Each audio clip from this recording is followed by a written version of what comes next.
Alright, today we're taking a look at import digital micrometers. Are they a lot better than what they were previously, or are they just still pretty much the same thing with a different design element to them, a more modern look to them? I have also noticed that companies like Moore and Wright's cheaper digital micrometers that are available do look a heck of a lot like these new import micrometers that are available. Now, there's two versions of these micrometers. They both look identical, but one has got the two buttons, which is exactly the same as the Moore and Wright model, and another one, which is what we have here, is a little bit better in the sense that it has the three buttons with, for the separate function, ABS and things like that. Whereas the other one, I think you know what I mean. You have a dual function with one of the buttons. They do look identical, to be honest, to the point where now I'm thinking, is it that they're that good that companies such as Moore and Wright and things like that have contracted the work out to these firms, and are they making them for Moore and Wright? So if you're after a Moore and Wright micrometer, can you actually get one of these import mics, which is exactly the same thing for a fraction of the cost? Again, I don't know whether that is the case, or have they just liked the Moore and Wright's design, and like a lot of things in China these days and imported from the Far East, have they just knocked it off and have they just cloned it? But we'll see if they work well or not. I'll compare it to a previous import digital mic that I've got. We'll take a few readings and measurements of a few things the same, and we'll see what we get. This particular one was on a real good deal. You can find them for about £20, and it was a brilliant deal for a spare digital mic to put in the box, especially if it is going to be exactly the same model as a lot of the Moore and Wright and things like that. So we'll take a look at that. Okay, so modern import digital mics, the 0 to 25, 0 to 1 inch range. Obviously they are both, they convert metric to inches, so you do have a metric and a imperial mic in one with a digital micrometer. That is one of the benefits. I will say the box is a nice tough plastic box. It's not that bad for a cheap digital import mic. Now I will say this mic is exactly the same mic that Moore and Wright are selling as their low end, or their lower end digital mic. Also the company iGauging as well, their lower end digital mic, it's the same model as that. I've noticed that iGauging and Moore and Wright seem to have exactly this. Well, a lot of the same. Well, they have the same manufacturers for a lot of their instruments, like the speed mic even. Moore and Wright now have a version of that. So I think they share the same manufacturers for a few of their items overseas. Obviously Moore and Wright is here in the UK is known as a very prestigious company when it comes to engineering and measuring equipment, so I find that a little bit surprising, but the products seem to be good enough. You will say that Moore and Wright do test and calibrate all their items again themselves, so you might say that extra cost that you pay might be worth that Moore and Wright certificate, but the cost can be high. I think these I paid online. I think they were about 21 pounds, and I used the Christmas discount code on eBay, and I managed to get it for about 15. Whereas the Moore and Wright version of exactly the same mic is, I've seen it go from about £67 to up to £90, so you can see the difference in cost there, just from it having Moore and Wright stamped on it, and it's exactly the same mic from the same factory. A lot of you Americans might know the actual design as being the same as the Harbour Freight one as well, so it's probably again from the same factory, and probably a loads of other different brands. I saw one D&M or something version of it as well. and this is actually the more improved, revised version with the Origin, as well as ABS, with the 3 buttons as opposed to the 2. So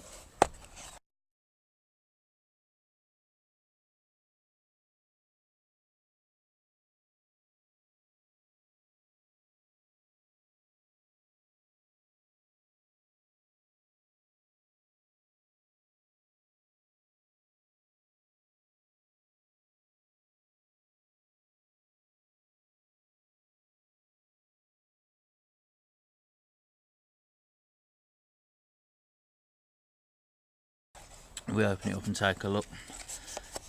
You can see our unit there, covered in a plastic bag. We've got our instructions in there, so they are actually in English, and they go over the battery change. And in this revised model, the battery is a smaller CR1632 instead of the 2032 that you had on the previous 2-button version. As you can see, you've got the 3-button version here, the revised version with an Origin as well as ABS.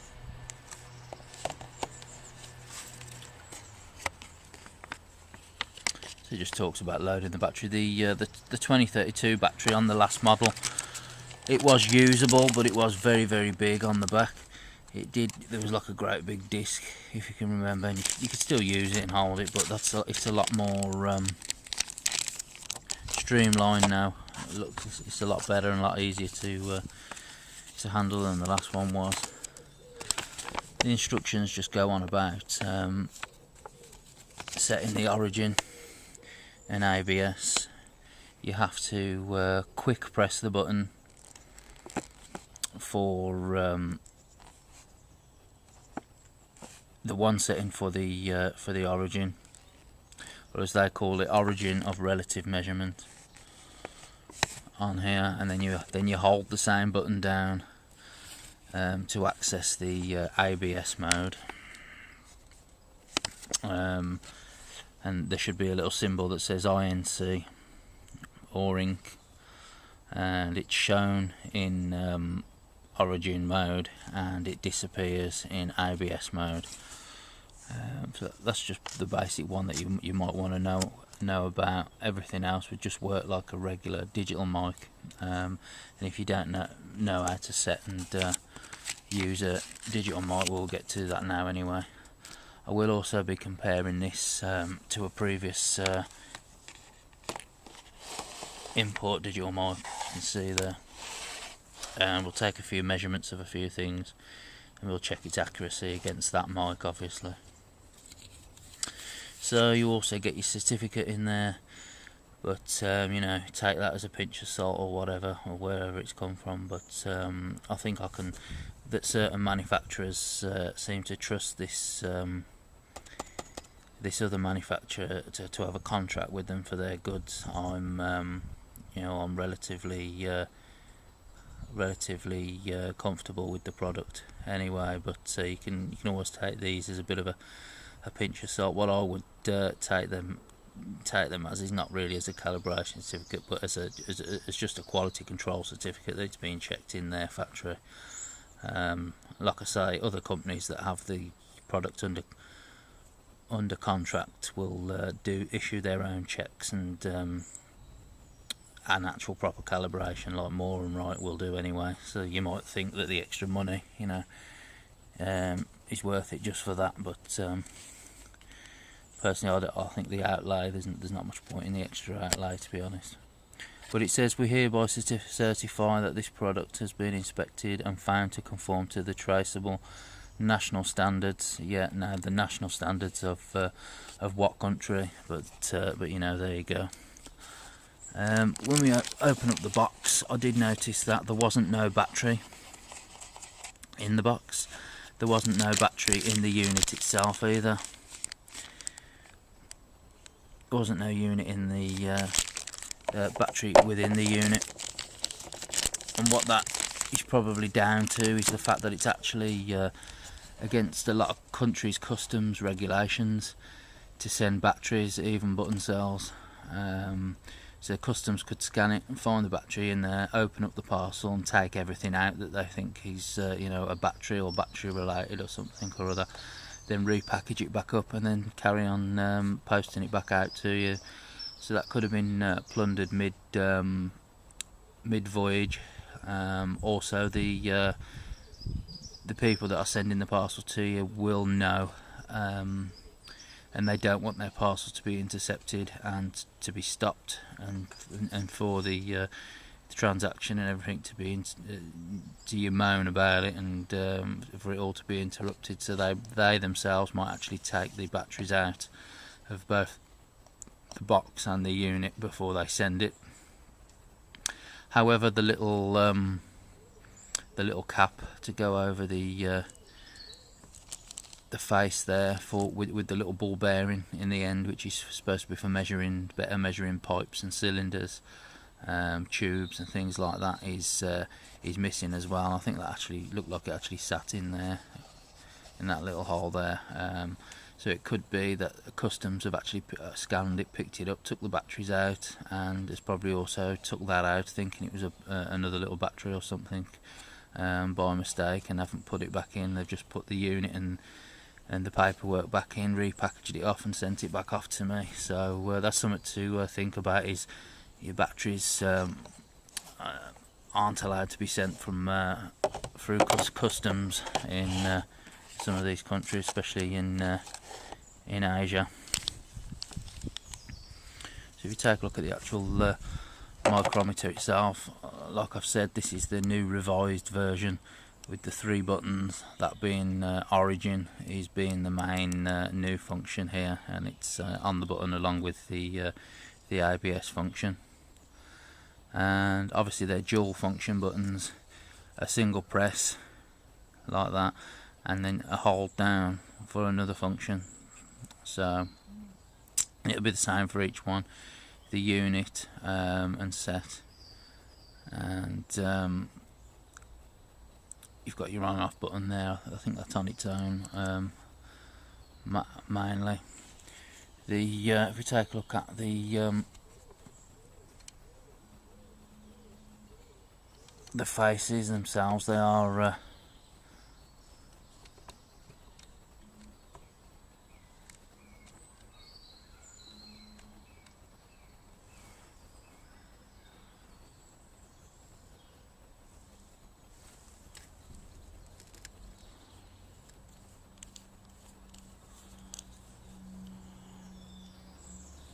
they are nicely ground. Maybe not quite as nice as the other mic that I have there, but they are still nicely ground. On the other mic, they are really high quality ground faces, and they're obviously carbide on there as well, so they should last a long time. As for the actual build of the mic, it's that usual bubble effect again that we see with a lot of engineering equipment, like we saw on the Draper tap wrench, and it is metal under here, at least up to this point, and then the rest of it is obviously is plastic, and they do put a plastic like protector over this part here. As you can see, it's 0 to 25, 0 to it's also 0 to 1 inch as well with the conversion. And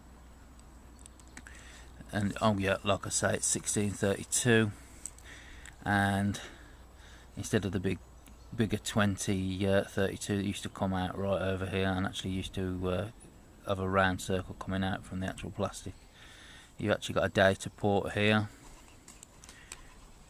You can see that slides off for a USB cable in there. And your 1632, there wasn't any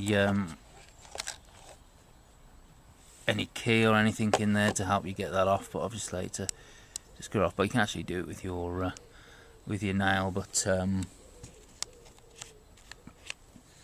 a 5p piece in the back, or failing that, a dime. If you're from America, it's about the same as a 5p. Stick that in the back and turn it, and you should be able to get at your battery. You might have to turn it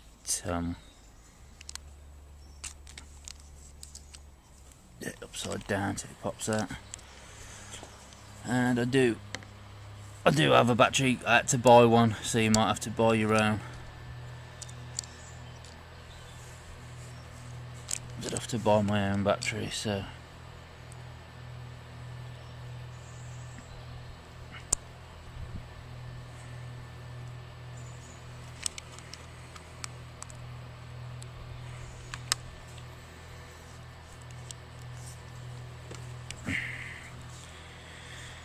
that's the size of the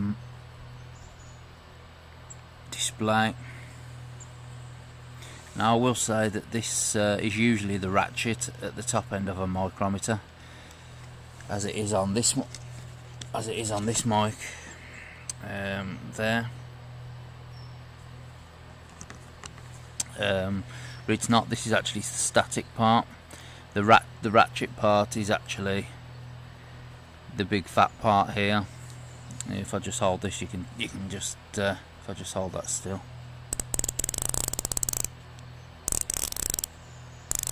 you can see that the ratchet stop is actually that big fat thumb wheel there. So what you usually call the thumb wheel, but it's kind of back to front, because that's the solid part and that's the ratchet. Whereas on most micrometers, that's the thimble there is the solid part, and that's the ratchet. It's the opposite way around with this one. You have got a lock on here. A few different versions of these that have gone out to different companies have got a slightly different lock, or a different coloured lock, or anodised lock, or whatever, but it's exactly the same unit with they've just added a different kind of style little handle for the lock, but it's exactly the same. It all attaches to the same mechanism, but obviously that works just fine, as you can see.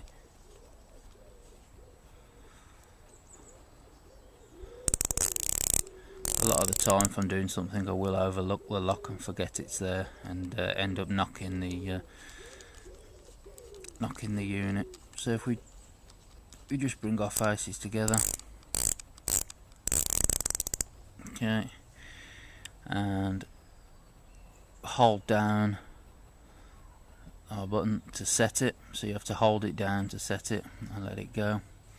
You can see we're in millimeters at the minute, in metric. Back that off. Back in. Back that off. Back that on. So that might need cleaning a little bit.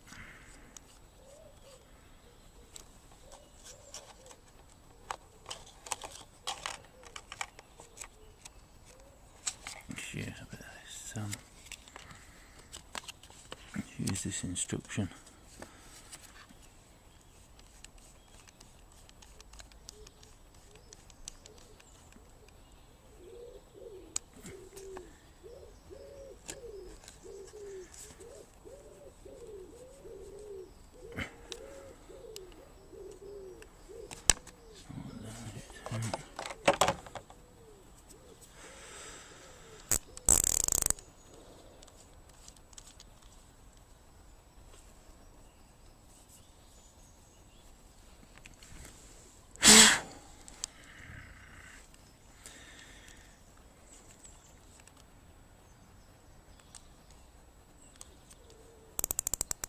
You've got to make sure you don't put too much pressure. If you use this one and you put too much pressure, you can't force it. So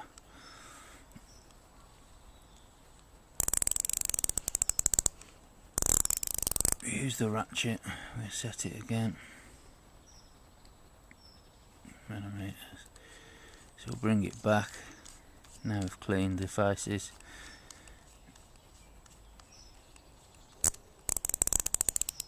Bring it back down. See, I went a little bit too far then. It's very, very touchy. There we go. 0 back. Just bring it back out again. So you gotta make sure them faces are very, very, very clean. Otherwise, you have the slightest.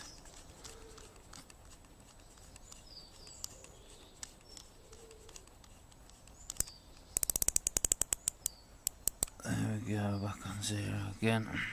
From all that, I'm bringing it all the way back out. So, press the unit set once. It switches to inches or imperial.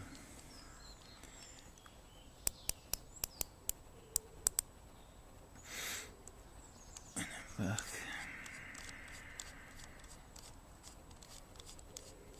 Back out, back in.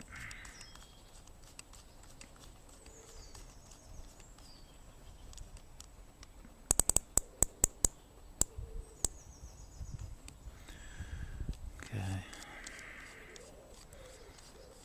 Now, sometimes some ratchets are a little less touchy than others. Sometimes other ratchets on other micrometers let you force it a little bit further. It all depends on the actual ratchet mechanism itself, micrometer to micrometer. I used to know some people that used to set the things just by the ratchets themselves, or like on the Mitutoyo Imperial mic, it's at the actual thimble itself has got like a sliding on it when it picks up friction from the faces, and it'll just the actual thimble then will just start to stop and slide, and it'll keep on sliding. So there's a few different mechanism types out there for that effect, but some are more touchy than others. I had to keep on going a bit there before it's 0. So if you take this mic, this actually was a very good mic. This was the one that I cleaned up.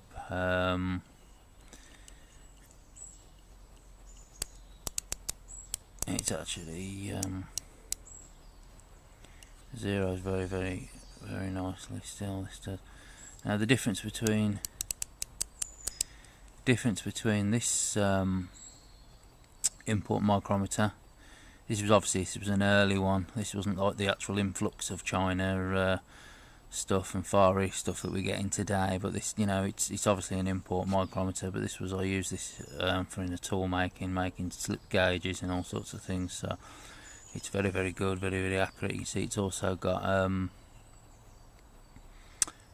a metric increments on there, so if the battery went, or the system itself, the circuitry inside died, you could still use it as a normal manual micrometer just by reading the what the gauge has to say there.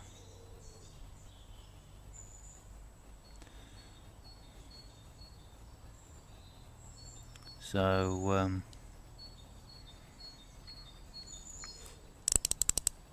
but you got to be careful, because again you can I think I forced it with the thimble then. So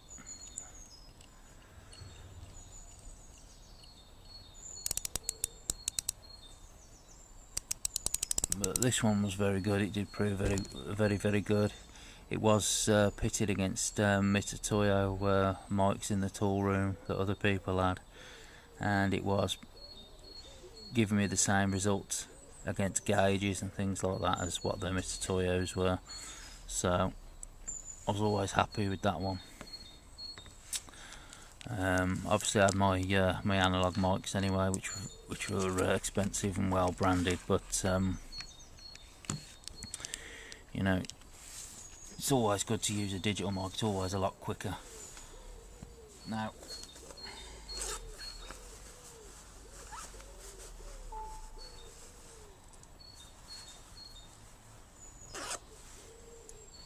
I've just got a few items that are. So we've got a headphone jack. We'll take a few measurements of the cylindrical part of this between the two mics.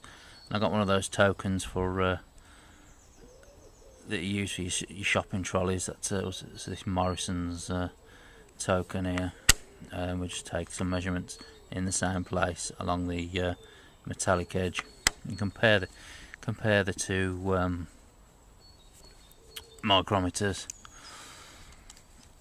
So I'll bring this one back in again and we'll check.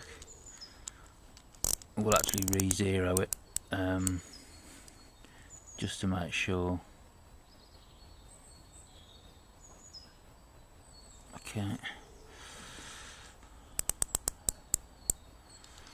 Okay, so you're supposed to hold a micrometer like that, by the way, and turn it like that. However, well, you can hold it like that because you can get clamps that hold it in place here. You can do it by your hand, moving your hand back that way. So obviously for the camera, holding it like that is not going to work. So I'm going to take a measurement right on just above the rubber on the base here, so we can, just so I know that's exactly where to take it on the other one, and I'll actually line that writing up there so I know it's in exactly the same place for the first measurement.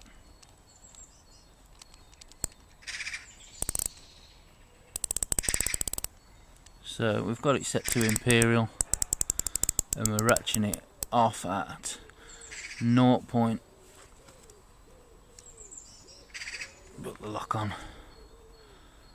0.24865. Now we'll take this other mic.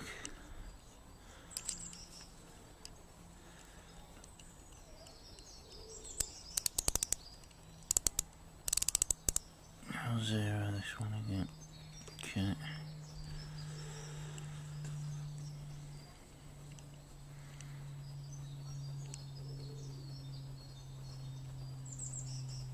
Make sure we're in imperial. So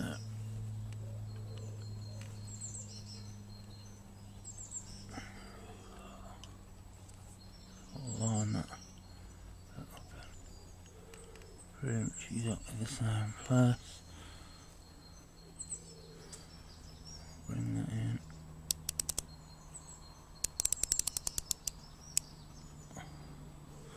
So what's that reading? Between the two. 2487, 2.865. So it's very, very close.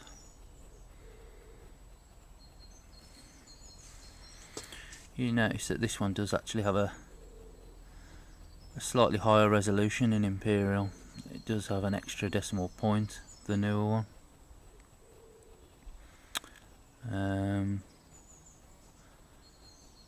You know, it's only, oh, I've just knocked it there. But it was 6.5. So if we, you know, if you do move the piece slightly, you will get you know, slightly different measurements there. So it was fairly fairly close. So what I want to do now is take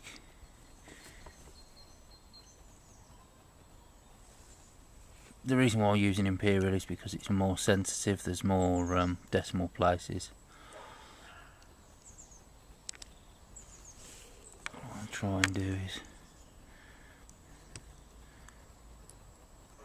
take a measurement of that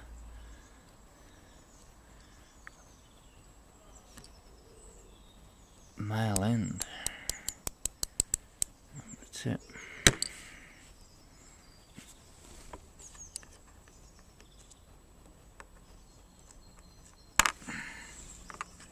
Pain now. Here we go.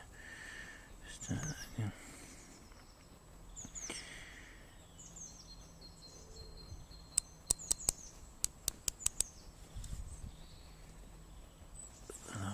So a reading of 0.2327.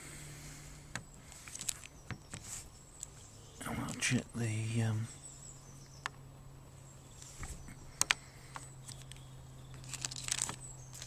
check the new mic. If we can keep this thing standing still.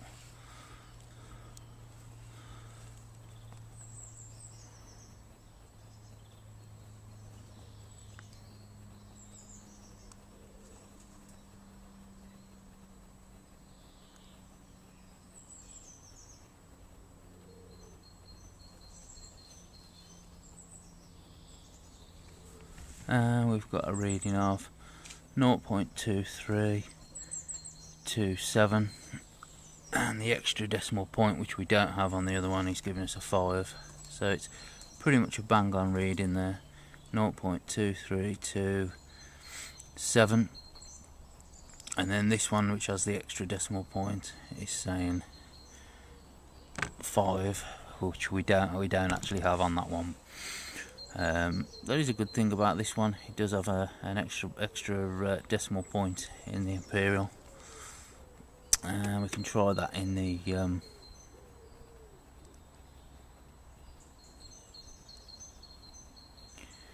in millimeters, and it says it's 5.912 in millimeters. 5.912. 5.912. So they're reading exactly the same in millimeters, but you can see why I chose inches, because there was a slightly better I wouldn't say resolution, because it still has to be converted into millimeters. It still needs to have the same kind of conversion rate, but it does have an extra decimal point in the imperial mode, which is something to make notice of for the sake of 20, or 20, or in this case with the discount coupon £15, over a newer mic. It just depends if you use a lot of imperial. The place that I was at did pretty much most of it was imperial, and there was just a slight bit of metric work, and that was slightly creeping through to be more and more towards metric, but it was still mainly imperial. There was a lot of imperial lathes and milling machines as well, with the spindles. The measurements were in imperial, so if you needed to do anything in metric, you had to convert, which is another good thing about a caliper or a mic such as this, which has a dual function of imperial and metric, of switching back and forth. It's another easy way you can take a measurement of something that you're having to work on in metric, and you're using an imperial spindled lathe with imperial increments, thousandths and things like that.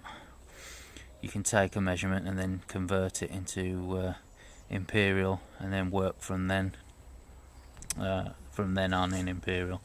So that's another good thing about a dual function measuring piece of equipment like a mic or a vernier. So as far as I can tell, so far they seem to be pretty much identical. So if we take the lock off this one, we'll try the we'll try our token, and I think we'll do it on the where the hole is. For this one I might have to do it this way. We can bring it in.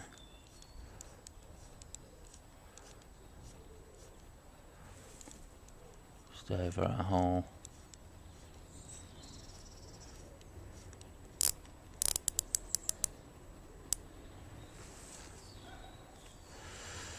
And it says on our new one 2.987 metric, and we're still in metric on this one. Lock off.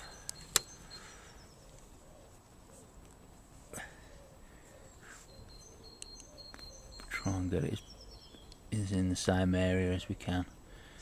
You know, that's not going to be easy, but that's why I'm using the area where the hole is.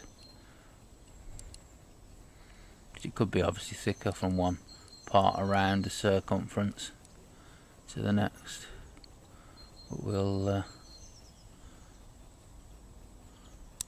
try our best.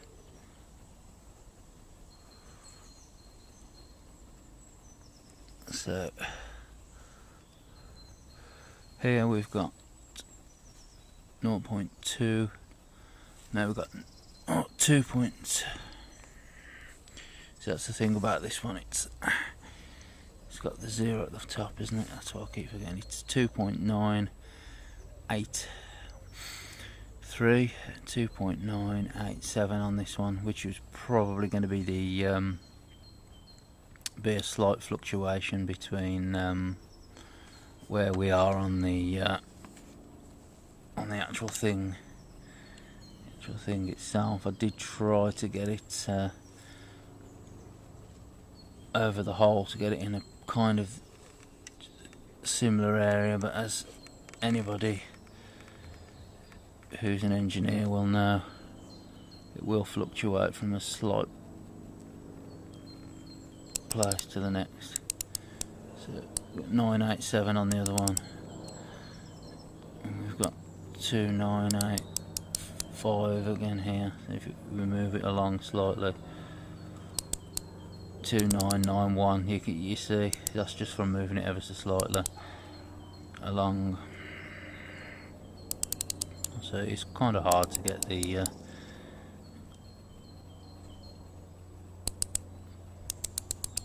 2.997. So it's kind of hard to really get a judgment off a measurement of something like this, because it is thick. It's going to be thicker ever so slightly in one part than it is the last. Even me trying by eye to get it around about the same place as the hole,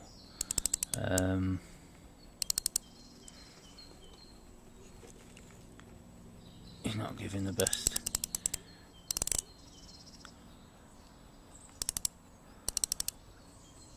results. You see it's changed again there, so yeah, that's probably not the best